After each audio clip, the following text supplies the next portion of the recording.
Igsuon pasalamatan nato kanunay ang Dios tungod sa iyang pagdasig kanato sa kanunay, tungod sa iyang pag-amping kanato sa kanunay, tungod sa iyang pagbantay kanato sa kanunay. Sa matag usa kanato igsuon, bisan anaa kita sa mga kalisdanan, anaa kita sa mga problema, ang Ginoo igsuon mao gayud ang tinubdan sa tanang kadasig, sa tanang solusyon sa atong mga problema.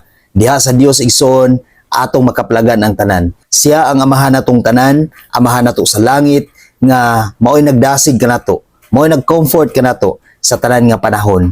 Ang atong amahan igsuon nga naa sa langit mao gayud ang magdasig sa tanan nga nakabsan sa paglaom. Maong ikaw karon igsuon ayaw pagpakawala sa paglaom. Una-una sa kanunay nga adunay amahan nato nga naa sa langit nga mao'y tinubdan sa tanang kadasig. Siya ang mo-comfort sa matag usa kanato bisan unsa ang kalisdanan nga atong ma-encounter igsuon. Kung gidasig ka sa Dios karon igsuon, gamita usab kanang kadasig nga imong naangkon ngadto sa uban nga nagkinahanglan ni ana.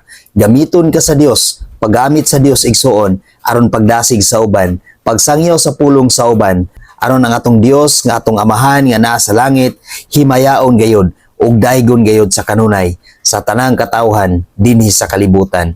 Ikaduhang Korinto 1 versikulo 3 hangtod sa 4. Pasalamatan nato ang Dios ug amahan sa atong Ginoong si Hesukristo, ang maluluyon nga amahan ug Dios nga tinubdan sa tanang pagdasig. Sa 4, nagdasig siya kanato diha sa tanan natong kalisdanan aron kita makadasig usab niadto nga naa sa tanang kalisdanan pinaagi sa samang kadasig nga nadawat nato gikan sa Dios.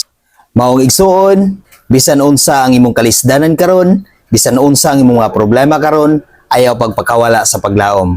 Adunay Dios igsuon nga atong amahan nga naa sa langit nga maoy mo comfort ug mudasig sa matag usa kanunay kanato. O kung unsa ang kadasig nga imong naangkon sa Dios karon igsuon, gamita usab kana sa pagdasig sa uban, sa pagpasig uli sa lang relasyon ngadto sa Dios. God bless sa tanan.